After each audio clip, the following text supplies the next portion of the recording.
Hi viewers, welcome to Royal சமையல். இன்றைக்கி காய்கறி குழம்பு எப்படி வைக்கிறது அப்படின்ட்டு பார்க்க போகிறோம். இது வந்து நல்ல சுடு சாதத்தோடு வச்சு சாப்பிடும்போது ரொம்ப நல்லாயிருக்கும். இதுக்கு தொட்டுக்கையே முட்டை பொரிச்சு வச்சு சாப்பிடுங்க, அதோடு ரொம்ப நல்லாயிருக்கும்.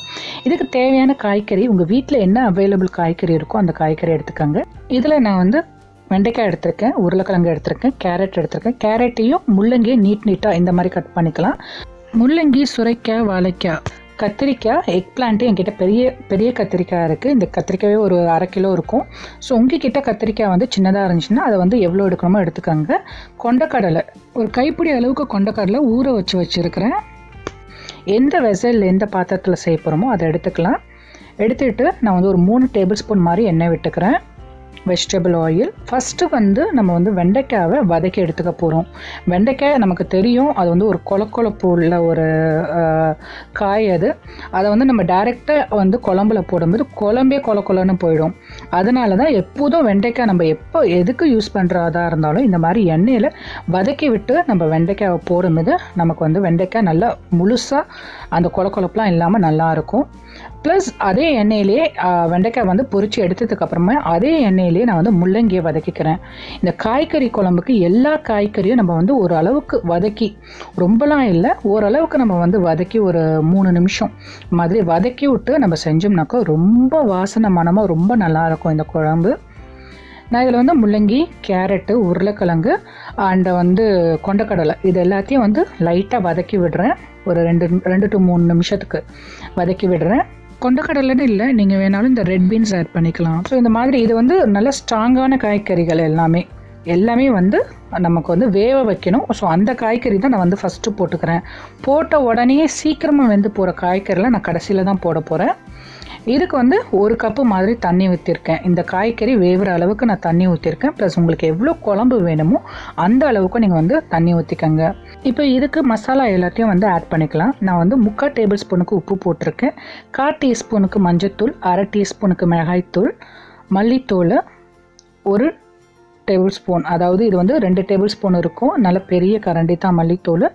ஸோ இதில் வந்து நான் ஒரே ஒரு ஸ்பூன் வந்து நான் போட்டிருக்கேன். நான் இதை கலக்கி விட்டுக்கலாம். அதாவது நம்ம வந்து மசாலா வந்து இதுக்கு வந்து நிறையா கொடுக்க போகிறதில்ல. அதுக்கு பதில் தேங்காய், தக்காளி வந்து அரைச்சி ஊற்ற போகிறோம். இந்த மாதிரி தான் நீங்கள் வந்து எவ்வளோ குழம்பு வைக்கிறீங்களோ அதுக்கு தகுந்த மாதிரி நீங்கள் வந்து இதில் வந்து மசாலா வகைகளை ஆட் பண்ணிக்கோங்க. வாழைக்காவை நான் இப்போ போட்டுடுறேன். இதை போட்டுட்டு தக்காளியை நான் வந்து அரைச்சி ஊற்றிக்கிறேன். இதுக்கு தக்காளியை நீங்கள் முழுசாக கூட போடலாம், ஆனால் நம்ம வந்து மசாலா வந்து அதிகமாக சேர்க்கல, அதனால் நான் வந்து தக்காளியை அரைச்சி ஊற்றிக்கிறேன். அரைச்சி ஊற்றினோம்னா கொஞ்சம் திக்காக கிடைக்கும். ப்ளஸ் வந்து இது வந்து புளிப்பு இல்லாத தக்காளி, அதனால் 2 தக்காளி நான் அரைச்சி ஊற்றிக்கிறேன். உங்கள்கிட்ட புளிச்ச தக்காளி, அதாவது புளிக்கிற தக்காளியாக இருந்துச்சுனாக்கா நீங்கள் அதுக்கு தகுந்த மாதிரி நீங்கள் தக்காளி போட்டுக்கோங்க. ஏன்னா நம்ம வந்து கடைசியாக வந்து லைட்டாக புளி கரைச்சி ஊற்றுவோம் அந்த புளிப்புக்காக. அதனால் தக்காளியை நீங்கள் பார்த்து போட்டுக்கோங்க. இப்போ இங்கே காய்கறி வந்து ஒரு 70% வெந்துருச்சு. இப்போது நம்ம கடைசியாக போடணுன்னு எடுத்து வச்ச அந்த காய்கறியெல்லாம் இதை கொட்டிடலாம். கத்திரிக்காய், வெண்டைக்காய் அண்ட் சுரைக்காய் இது 3த்தையும் வந்து கடைசியாக நம்ம வந்து போடணுன்னு எடுத்து வச்சுருக்கோம் இல்லையா, அந்த காய்கறியெல்லாம் இதில் கொட்டிடலாம். இது எல்லாமே சீக்கிரமாக வெந்துடுற காய்கறி. ப்ளஸ் வந்து நம்ம வந்து வதக்கி வேற வச்சுருக்கோம் வெண்டைக்காவை, அதனால் வந்து கடைசியாக போட்டுக்கிறேன் நான்.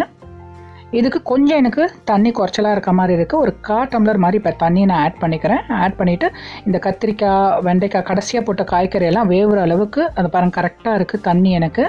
ஸோ இந்த அளவுக்கு எனக்கு வந்து குழம்பும், அதாவது காய்கறி எடுத்துட்டோம்னாக்கா குழம்பு குறைச்சலாக போய்டும் நமக்கு. அதுக்கு தகுந்த மாதிரி நான் வந்து தண்ணி ஊற்றி வச்சுருக்கிறேன். ப்ளஸ் வந்து தண்ணி நீங்கள் ஆட் பண்ணிங்கனாக்கா அதுக்கு தகுந்த மாதிரி நீங்கள் மசாலாவையும் ஆட் பண்ணணும்.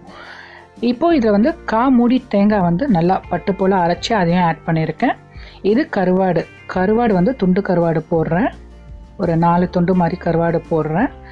இது வந்து ஆப்ஷன் தான் இந்த ஸ்டேஜ் உங்களுக்கு. அதாவது கருவாடு ஆட் பண்ணுறது உங்களுக்கு பிடிச்சிருந்தா நீங்கள் கருவாடு ஆட் பண்ணிக்கோங்க, இல்லைன்னா அப்படியே விட்டுடலாம். இப்போ எல்லாமே ஆட் பண்ணியாச்சு. எல்லா காய்கறி ப்ளஸ் வந்து கருவாடு எல்லாத்தையும் வந்து ஆட் பண்ணிட்டோம்.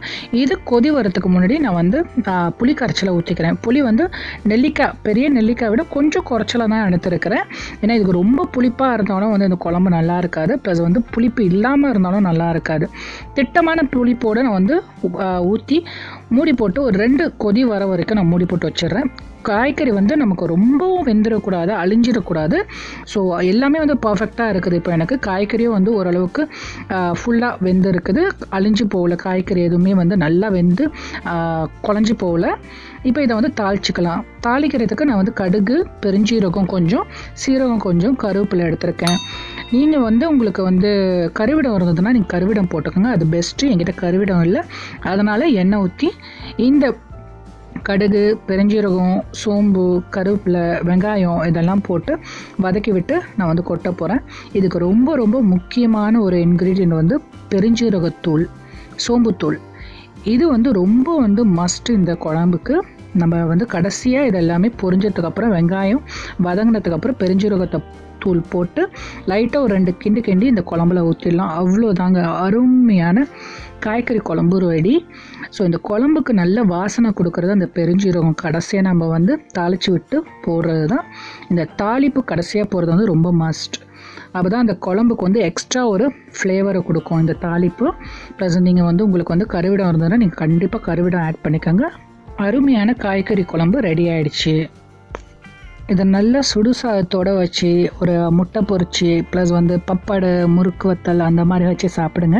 சைட் டிஷ்ஷு ரொம்ப ரொம்ப ரொம்ப நல்லாயிருக்கும். இந்த குழம்பு வகைகள் வந்து லைக் எங்கள் ஊரில் வந்து எங்கள் ஃபேமிலி சம்மந்தப்பட்டவங்க எல்லாருக்குமே தெரியும், எல்லாருமே இதை வந்து செய்வாங்க. கண்டிப்பாக இந்த வீடியோ உங்களுக்கு வந்து பிடிச்சிருக்கும்னு நினைக்கிறேன். பிடிச்சிருந்தோன்னா லைக் பண்ணுங்கள், ஷேர் பண்ணுங்கள், சப்ஸ்கிரைப் பண்ணுங்கள். அப்படியே சப்ஸ்கிரைப் பண்ணணும் பக்கத்தில் உள்ள பெல் ஐக்கானை கிளிக் பண்ணுங்கள். இன்ஸ்டண்ட்டாக சீக்கிரமாக நான் போடுற வீடியோஸ் எல்லாமே உங்களுக்கு வந்து சேரும். ஸோ தேங்க்யூ ஃபார் வாட்சிங். தேங்க்யூ.